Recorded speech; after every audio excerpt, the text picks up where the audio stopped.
और मेरे प्यारे बच्चों, कैसे हो आप सभी। उम्मीद करता हूँ घर में स्वस्थ होंगे, सुरक्षित होंगे। और अब हम बात करते हैं आगे अपने टेंस की, फ्यूचर टेंस की। इससे पहले हमने सिंपल फ्यूचर टेंस पढ़ा था, जिसको हम फ्यूचर इंडेफिनिट टेंस भी कहते हैं। अब हम बात करते हैं फ्यूचर कॉन्टीन्यूअस टेंस की। फ्यूचर कॉन्टीन्यूअस टेंस, कॉन्टीन्यूअस से ही समझ में आ रहा होगा आप लोगों को कि कंटिन्यू का मतलब होता है लगातार। तो कोई भी काम जो लगातार हो रहा होगा, बिकॉज इन द फ्यूचर यहाँ पे बात होगी हमारी, तो हम इसमें ये कहेंगे कि आगे आने वाले समय में क्या हो रहा होगा। इस तरह से जो भी सेंटेंस बनेंगे वही फ्यूचर कॉन्टीन्यूअस टेंस में आएंगे। अब यहाँ देखते हैं हम, सबसे पहला पॉजिटिव सेंटेंस लेते हैं। पॉजिटिव सेंटेंस के अंदर जो एग्जाम्पल है, सब्जेक्ट है, फिर हमने विल शैल यूज़ किया है। विल या शैल में से कोई एक लगता है और बी लगाते हैं इसमें। इसके बाद वर्ब की first form, then object. Subject जो होता है, सब्जेक्ट आपको मैं ये बता दूं कि सब्जेक्ट काम को करने वाला होता है, यानी कर्ता को हम सब्जेक्ट बोलते हैं। हिंदी में कर्ता बोलते हैं सब्जेक्ट को, और इंग्लिश में सब्जेक्ट बोलते हैं। अब सेंटेंस को देखते हैं। He will be entertaining us after 2 weeks. वह हमें 2 सप्ताह बाद समय दे रहे होंगे। यहाँ पे जो है इस तरह से देखिए कैसे लिखा है, वह हमें 2 सप्ताह बाद समय दे रहे होंगे। यहाँ हम जैसे किसी रेस्पेक्टफुल पर्सन के लिए बात कर रहे हैं, तो इसलिए वो वह करके आ रहा है।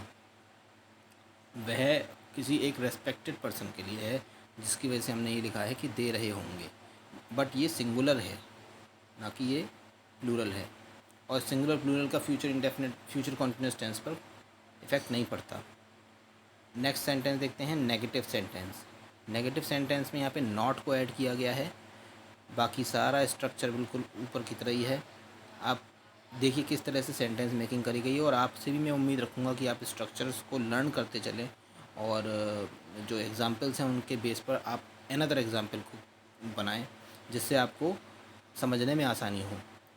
खुद जब तक क्रिएट नहीं करेंगे, सेंटेंस को बनाएंगे नहीं, तब तक आपको इतना नहीं पता चल पाएगा कि किस तरह से आपको सेंटेंस मेकिंग करनी है। मैं कितना भी समझा लूँ या कोई भी कितना भी समझा ले, उससे कोई फ़र्क नहीं पड़ेगा जब तक कि आप खुद से नहीं करेंगे। बस ये है कि आपको गाइडेंस मिल जाती है कि आपको कैसे करना है। अब देखिए ये सेंटेंस है, तुम you will not be going to the church. तुम गिरजाघर नहीं जा रहे होगे।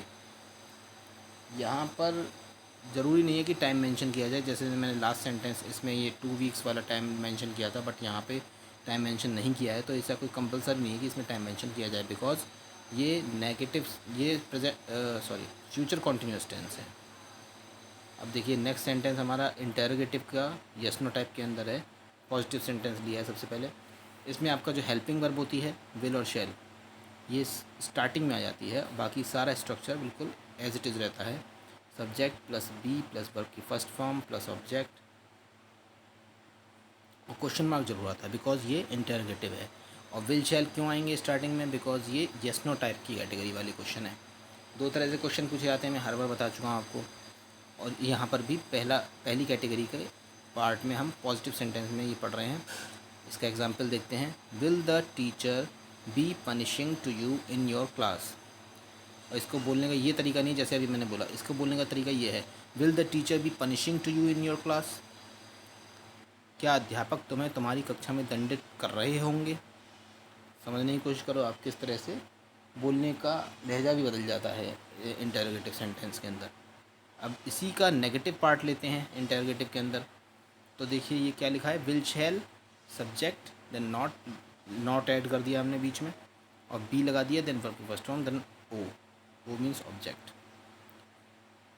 शैल I not be obeying my parents at the time of help. क्या मैं अपने माता पिता का कहना नहीं मान रहा हूँगा। अब इसमें देखिए जो इंग्लिश से हिंदी हुई है, आप ही बताओ चलो इसमें क्या मिस्टेक हुई है। इसमें ये मिस्टेक हुई है कि हमने ऑब्जेक्ट का और थोड़ा सा पार्ट इसमें नहीं लिया। क्या मैं अपने माता पिता का कहना नहीं मान रहा हूँगा, ये सही है, बट इसमें eight the time of help, इसका मतलब सहायता के समय पर। क्या मैं अपने माता पिता का कहना नहीं मान रहा हूँगा सहायता के समय पर, इस तरह से बनेगा ये। अब देखिए रीज़न टाइप में पहले यस नो टाइप के हो गया, अब ये पॉजिटिव सेंटेंस आ गया रीज़न टाइप का। रीज़न टाइप में मैंने आपको बता रखा है कि क्वेश्चन आंसर कुछ डिफरेंट तरीके से होते हैं, जिसमें हम क्वेश्चन वर्ड्स का यूज़ करते हैं। उसमें जनरली आप किसी पार्टिकुलर रीज़न की उम्मीद करते हैं क्वेश्चन पुटअप करने पर, या आपसे कोई क्वेश्चन पुटअप करेगा तो वेयर आर यू गोइंग जैसे आपसे कोई पूछे तो आप उसमें रीज़न बताएंगे। सिंपली यहाँ पर भी कुछ ऐसा ही है, बट क्योंकि ये फ्यूचर कॉन्टीन्यूअस टेंस है तो उसके अकॉर्डिंग होगा। देखिए QW मीन्स क्वेश्चन वर्ड लगा है यहाँ पे, then will shall, then subject, फिर वर्ब बी, देन वर्ब की first form, then object. Now let's check example. How many workers will be constructing this building. कितने लोग इस इमारत का निर्माण कर रहे होंगे। यहाँ पर देखिए हाउ मैनी वर्कर्स जो लिखा है ना, तो यहाँ पे जो सब्जेक्ट है हमारा वो इस हाउ मैनी वर्कर्स में ही हिडन है, बिकॉज सब्जेक्ट ही तो पूछा जा रहा है, कितने लोग, कितने वर्कर्स। सब्जेक्ट यहाँ पे पूछा गया है, ना कि सब्जेक्ट दिया हुआ है। तो ये क्वेश्चन की फॉर्म इस तरह की भी हो सकती है, हाउ मैनी, हाउ मच। तो इस तरह से आपको सेंटेंस मेकिंग भी करनी चाहिए, जिससे आपका सेंटेंस मेकिंग में ठीक से मन लग पाए। देन नेक्स्ट देखते हैं हम नेगेटिव सेंटेंस। नेगेटिव सेंटेंस के अंदर ओनली नॉट ऐड करना है, बिल्कुल लास्ट वाला स्ट्रक्चर रहेगा हमारा। क्वेश्चन वर्ड तो लगाएंगे ही लगाएंगे और क्वेश्चन मार्क भी लगाएंगे। और इसका एग्जांपल है why will she not be learning his class work at her home. वह अपने घर पर कक्षा का कार्य क्यों नहीं कर रही होगी।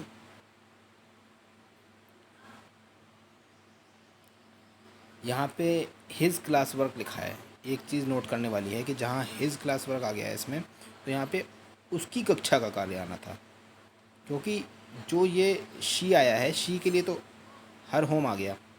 Y will she not be learning his class work at her home. वह यानी कि एक लड़की के लिए आया है, एक गर्ल के लिए आया है, तो हर होम वह अपने घर पर, ये तो ठीक है, बट हिज क्लास वर्क लिखा है यहाँ पे, तो हिज क्लास वर्क का मतलब ये हो गया उसकी कक्षा का कार्य, यहाँ उसकी ओर लिखना चाहिए।